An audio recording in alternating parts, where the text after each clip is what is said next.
नमस्कार मंडळी, मी अमृता स्वागत करते तुम्हा सर्वांचं माझ्या नवीन व्हिडिओमध्ये। तर आज आपण करणार आहोत नाश्त्यासाठी उपमा। त्यासाठी पहिले तर आपण रवा छान असा भाजून घेणार आहोत। रवा भाजण्यासाठी तुम्ही तेल किंवा तूप दोन्हीपैकी काही टाकू शकता। कमी गॅस करून रवा छान असा भाजून घ्यायचा आहे।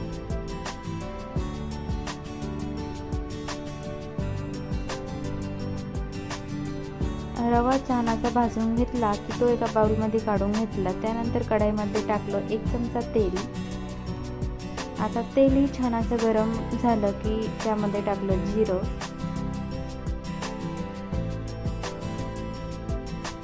त्यानंतर एक मोठ्या साईजचा कांदा बारीक कट केलेला आहे तोही घातला। कांदा गुलाबी होईपर्यंत छान असा परतून घ्यायचा आहे। त्यानंतर बारीक कट केलेली हिरवी मिरची घातली आणि शेंगदाणे टाकले।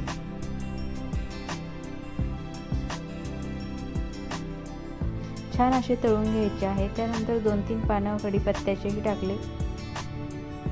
तर 1-2 मिनिटभर छान असे हे परतून घ्यायचे आहे। थोडासा हिंगही घातला।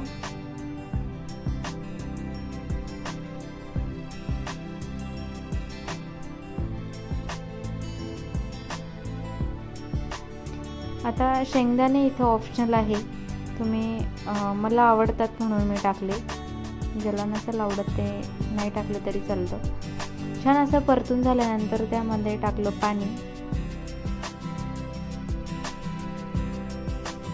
आता छान अशी याला उकळी आणायची आहे। चवीपुरतं टाकलं मीठ।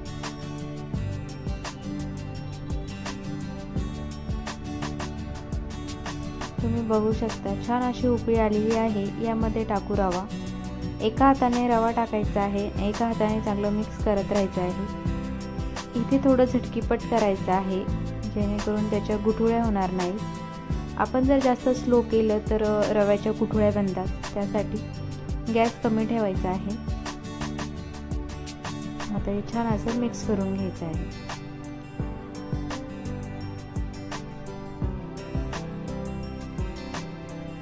इथे छान असा आपला उपमा आता रेडी होणार आहे।